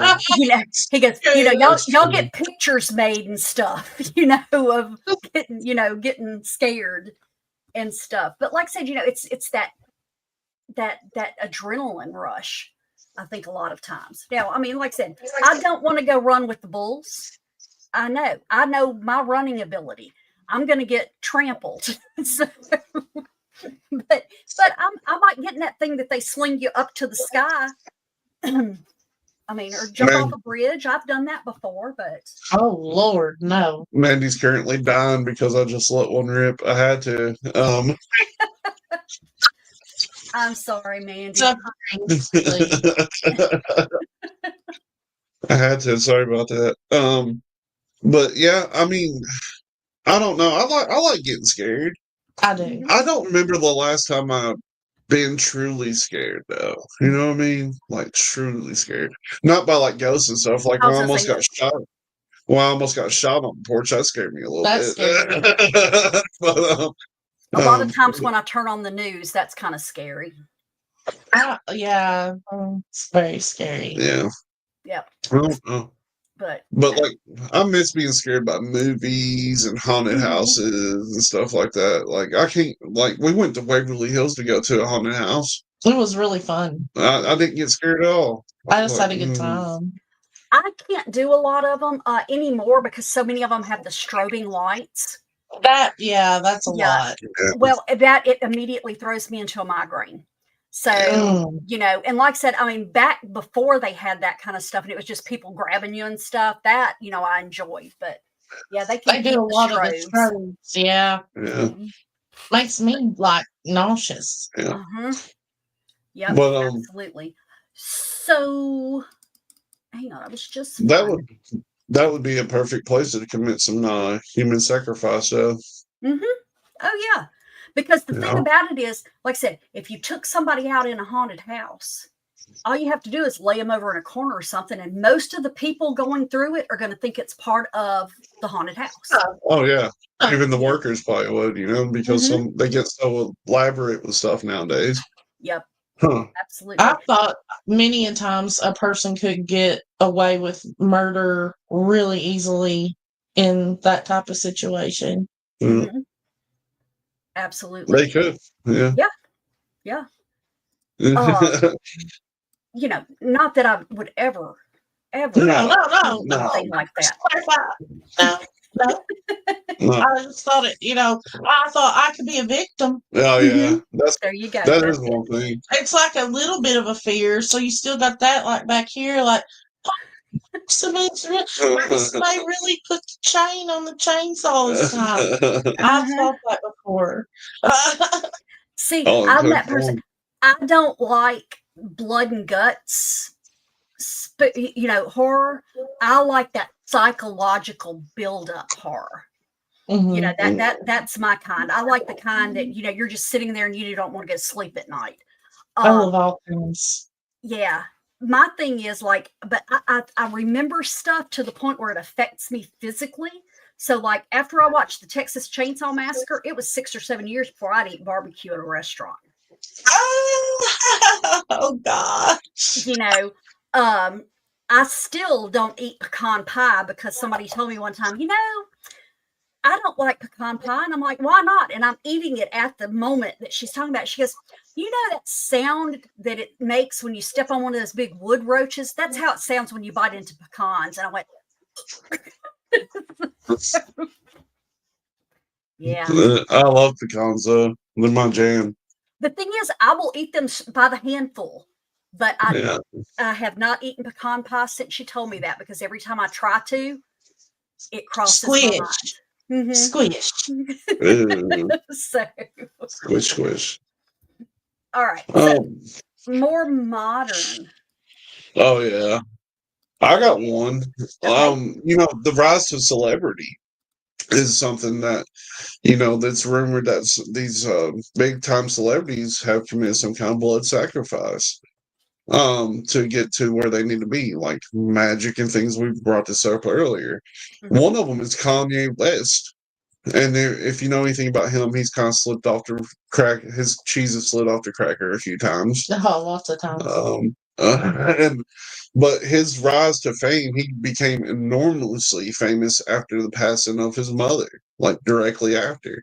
And there's a rumor that he sacrificed her for his success.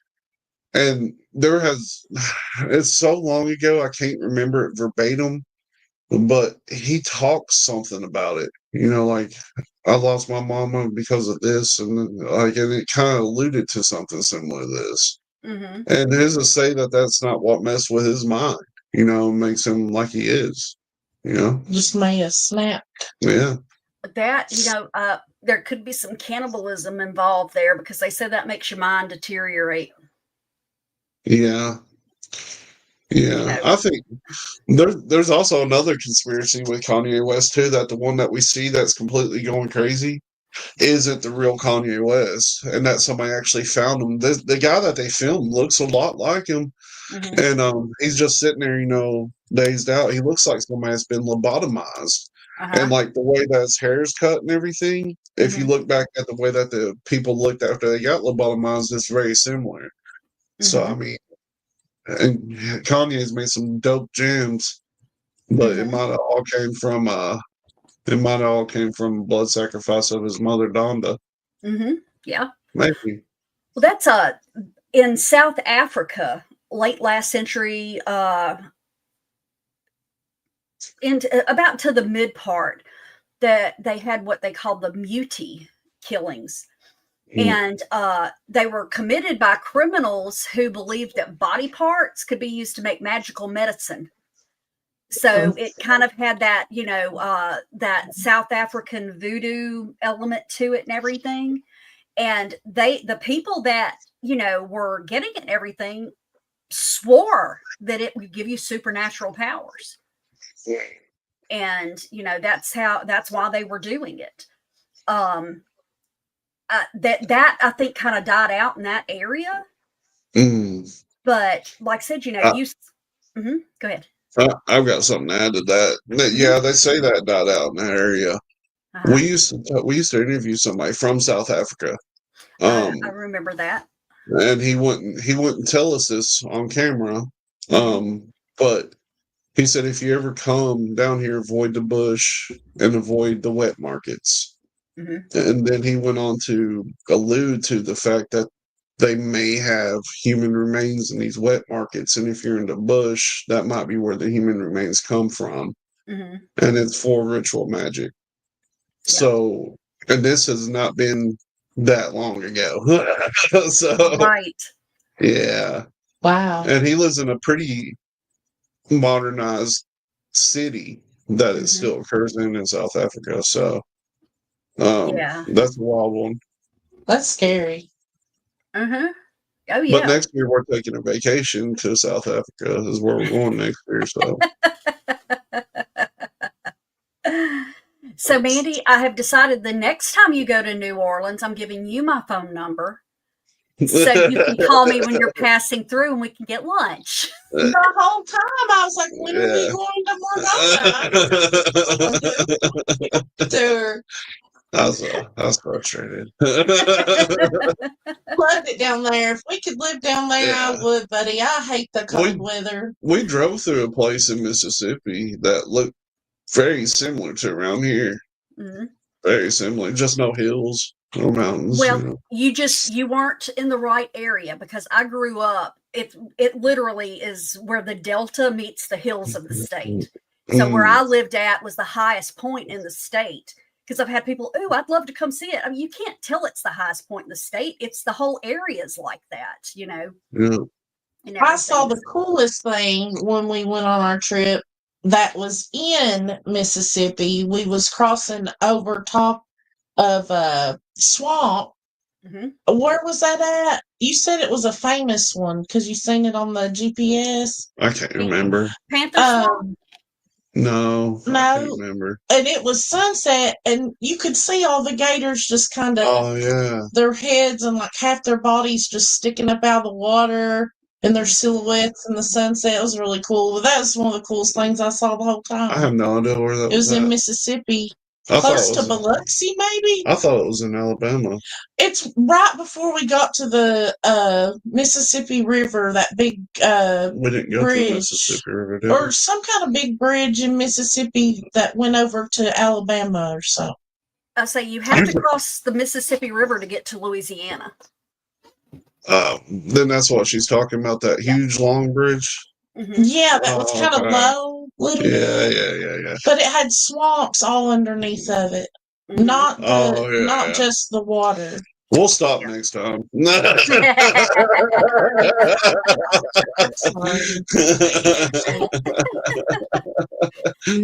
see, this is up there with the hell you give Tully over the Lady in Black. I wanted to get there and I was frustrated already. So I do get that. As a perpetually frustrated person, I totally understand. They in India, they have had a lot of black magic murder cases. Oh yeah. And India? Yep. Oh, wow. And said that they think that killing someone will appease supernatural forces and remove curses. And in Hinduism, they have tons of gods and stuff because we haven't been in several years, but we used to do the color festival at the Hindu temple. And they actually, when you go into the temple, you can go in, take your shoes off and walk around. They actually have like altars to all their different gods and stuff. But when you get over there, they're so, especially in the outlying areas, they're so still into that old, you know, you have to sacrifice to the gods and stuff like that. Wow. And it's really funny because they say that many of the states in India have introduced anti-superstition laws. How do you police that? You know, I mean, I still won't walk under a ladder. I mean, you know, because it's bad luck. Right. But, Or open an umbrella in the house. right. Or I don't sweep out of my house because my granny told me if you sweep out of the house, you sweep the luck out. So Oh, I always use I a didn't know dustpan. that one. Oh yeah, she Okay. firmly believed it. So, like I said, you know, so I mean, I just think that having anti-superstition laws is a little bit stupid because, like I said, I just don't see any way you can police it. So they had the Yahweh Ben Yahweh cult killings in Miami. Do you remember that in the 80s and 90s? It was a religious group led by a guy that, you know, changed his name to Yahweh Ben Yahweh. And it evidently developed into a really violent cult. They had initiation rituals that they called it purification. And members believed that the killings were spiritually mandated. I mean, so to be a part of that group, you had to participate in everything. And like I said, you know, of course, he didn't ever get his hands dirty. So they just got him for conspiracy, and the ones that actually did the actual killing, you know. But ain't it crazy? That's kind of a very similar setup, but not quite as he had a lot more to do with it than I think Charles Manson had to do with the ones that he did. yeah. And Charles Manson got charged with those murders, and he didn't. Ain't that weird? Yeah. Yeah. That's very strange. Old I Chucky, guess, he was a CIA plant. you know, that one's hard for me because I guess I'm just not religious enough or something. You know, I don't ever see anybody with me in my right mind getting me to that point. If I decide to take that step, it's going to be because it's somebody I want to kill, not somebody you want me to kill. Yeah, I don't know how they have to do it with through drugs and just steady manipulation. Like Right. you have to convince somebody that you're important enough to follow, and then you have to convince them that you're important enough to kill for it. Like that seems like a long progress, but usually when this happens and these death cults arise, they're not around very long. Like it happens rapidly, like pop, pop, pop, pop, pop. And I don't know. I guess these people just have the eye for the people that they're looking for. You know what I mean? Yeah, and I follow this girl that on social that she grew up in a Christian nationalist group. You know, so it was things like, you know, she was like, I was 23 years old before I ever knew that this was a lie because I was raised from the time I was an infant. You know, so I can see stuff like that, you know, because like I said, those do build on it, you know, and that's all you know and all you hear and all you see. And if you're never exposed to anything outside of that, then you think it's okay. You know, luckily she is a very reformed Christian nationalist now. So, you know, she can quote her Bible like Stephen does to show you the other side of it, you know. So I like that. That's cool. Yep. Another famous blood sacrifice is Lady Gaga. You heard about hers? So apparently there was a girl she was really good friends with that was essentially Lady Gaga. She did all the same stuff that Lady Gaga did, like had the same style and everything. It was her gimmick. It was her gimmick. And then the girl mysteriously passed away. And Lady Gaga adopted her style and everything and became uber famous to the point where I'm pretty sure the girl's mother sued her. Yeah. So there's rumor that was a blood sacrifice for Lady Gaga to become famous. Rumor, allegedly, rumor. Allegedly. Yeah, Well, allegedly. you know, that's okay. I just found the one you're talking Kanye. Katy Perry allegedly, Yeah. you know, Mhm. traded someone else for hers. And I was reading, oh, what was it? It was something about the Illuminati. And it's been several years back, but it was talking about, you know, if you listen to like Jay-Z's got a song, if you listen to the words, and then Rhiannon's Umbrella, if you listen to the chorus and stuff like that, that all allude to sacrifices and, you know, things that they've done. But I think a lot of your uber rich, uber secret societies probably are involved with sacrifice. Oh yeah, for sure. Mhm. Like in my mind, they exist for sure. Mhm. And if they exist and they're doing some very nefarious things, and they do it all. They do it from controlling the economy to controlling the weather to making people disappear. Yep. Like the people that come out with new technologies and stuff that just randomly disappear or pass away unexpectedly. Medications. Yeah. People coming out with cures for things, Yeah. just up and dying. Yeah. Yep. And then those things never hit the market. You know, those I would consider are ritual sacrifices to keep them in the position where they're at and to keep us suppressed. Mm-hmm.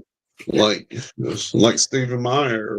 Well, I think that was my name, the guy that created the water engine. I'll have to double check. We talk about him all the time. Mm-hmm. But you know, he went to Cracker Barrel and he didn't leave alive. You know what I mean? Right. And we still don't have water powered engines Yeah. Right. that you can buy. So, but we're still buying gas. Still buying Hell that yeah, gas. hell yeah, Mm. yeah. That he was the one that had the patents for the steam engines, wasn't it? It was something like that. Yeah.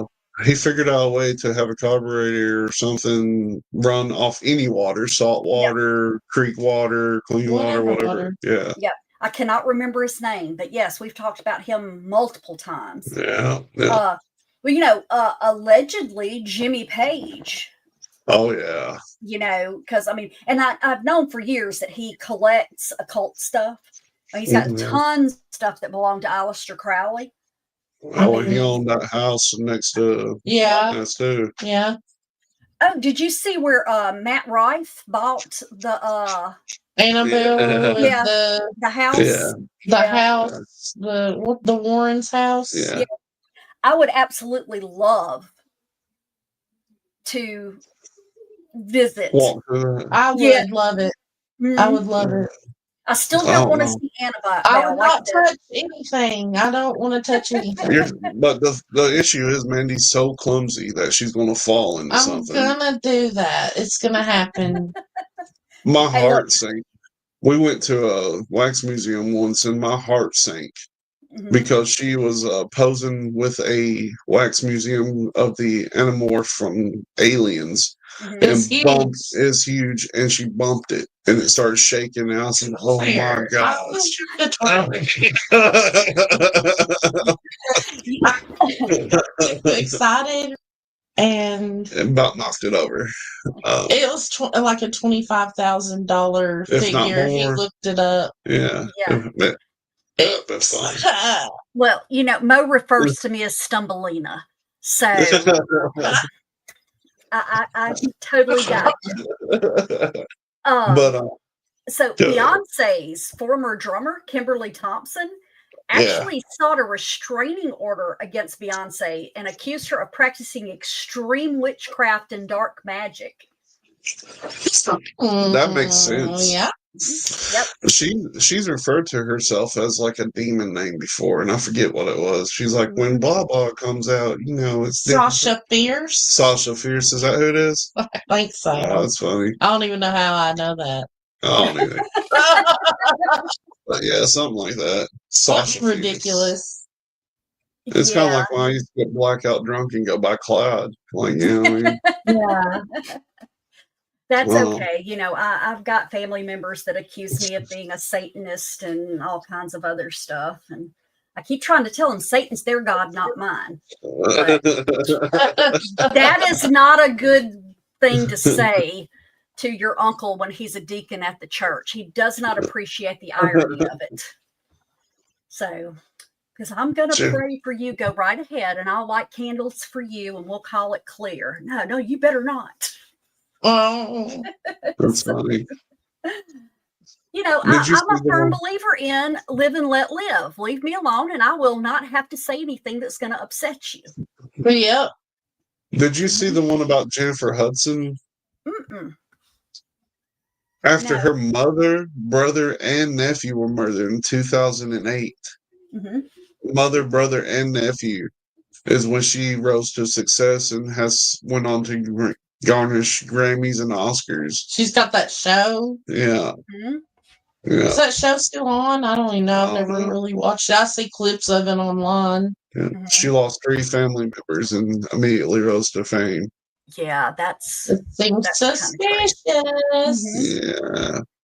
Yeah, that's crazy. So, and these are all allegations. They're all allegations. Oh yeah, we don't know them. And it sucks to lose a family member. So obviously we want to send our condolences to these folks, but if they did it with part of blood sacrifice, then fuck them. But we can't. We don't know that to be true. No, so. Like I said, we put it out there. You have to decide. Yeah. So, that's let's see, because we were talking about Kanye. That was one I just came across. Was he made the comment that his mama was sacrificed. Yeah. But then supposedly he controls, other celebrities. Yeah. He's a wall man. Yeah, that's a word for it. Yeah. I think he needs one of those tinfoil hats that we've been looking at. Hey, he's way beyond that. I don't even know how to explain that person. I don't know what's happened. Like he's definitely got mental health problems. Yeah, he needs help. Yeah. But okay. And I know very little about this, so I'm throwing it out there. You can do like Tully and tell me, shut up, we're not talking about it. Like Bohemian Grove. Oh, Bohemian Grove, that's nothing anymore. The rumor is they perform human sacrifice there with all like the world's most powerful elites, like presidents, senators, billionaires. They all go out to this party and worship an owl god. I've heard of that. And it's completely possible, but I don't even think I think you can actually go to Bohemian Grove now. Back in the day, you couldn't. The first person that ever actually ventured into Bohemian Grove was Alex Jones. Back in the late 90s, I think it was. He took a boat or something into it, like something crazy. Wow. And they do. They go there and they dress in robes. They do ritualistic things. They say that they do ritual, like to represent human sacrifice, but they don't actually do it. Is this on Epstein's Island? No, this is out in the Pacific Northwest. Oh, I think it's in Austin. Yeah, they've just moved it to CERN because we recently saw that stuff. Yeah, that's what they've done. Because you can't stay in one place for very long because then, like, say you got people coming up in boats and stuff that shouldn't be there. And from what I took it as, it was like a billionaire summer camp. Right. So we've talked about this before. How many people go missing every year and are never seen again or never heard from again? There's got to be some of that. For sure. Yeah, because absolutely. There's no way there can't be. Because like say, they say, oh, this doesn't exist anymore. No, you just don't know about it. Because if you've got those kind of resources, you can make stuff disappear. You can make evidence disappear. You can make things look like what they're not. Money, man. All you need is a little scratch. You can do whatever you want. 100%. Exactly. I actually had somebody comment to me that about that one time about well, you know, why would he do something like with all the money he's got? I'm like, that's it right there. You just said what it is. Some people have so much money they think that lets them do whatever they want. Mm-hmm. Yep. Unfortunately, it looks to be the case. Yes. I It need more really money. does. Yeah, we need more money. More. But yeah, I mean, this has been an interesting topic for sure. Mm-hmm. I'm thinking about calling. I think I'm getting very ill right now. Are you okay? No, I don't think so. Well, We'll deal with that. you go and you get some rest. It's Yeah. definitely been an interesting subject. You know, we may come back to it again one day, and you know, Yeah. we've got a lot of those that we get started on real good, and and it's time. It's time. Oh, I've still got so many from last week that we need to cover sometime. So, Mandy, tell them where they can find your stuff at. Thank you for joining us tonight, my Yes. dearest. You're welcome. Thanks for having me. You can catch me on TikTok, the Appalachian Fat Lady. At Appalachian Fat Lady, I guess. You plug that? Yeah. I'm also that on Instagram as well. Instagram, Appalachian Fat Lady. Appalachian Fat Lady. Yep, Appalachian That's Fat me. Lady. Hello. And she's adorable. Oh, A stop. lot of people love her TikToks. I don't do. watch When I them. go on there, that's one of the things I look at is Mandy's stuff. I'm just out there, just throwing shit at the wall, you know. That's all you can do. That's And right. do we know what we're going to be talking about next week on Strange Frequencies after the 70 show? We don't. We're still trying to get our list together. We're living on the edge, so come by and check it out next week. We'll for sure be covering all the strange news. It's going to be episode 199.5. 199.5 because we're saving up 200. I love it. Honestly, we're way over 200 now because when we came to the 100th episode, we did 99.1, a 99.3, a 99.7, then the 100. So that's all right. That's why we're so special. So I guess we'll be doing our 200th episode next week on Saturday, huh? Is that the day? It has to be, unless we're doing like 199.5 and then 199.6 or something. I don't know. We'll see. I'll tell you we'll what. see what happens. I'll shoot y'all a message this week and say, hey, what's the plan? We'll see what happens. So you can join us next Friday at 7 p.m. Eastern Time, same place that you're watching us right now. Go ahead and hit like and subscribe. Tell your friends, take your phones, subscribe to us. And thank you all for watching us because we are watching you.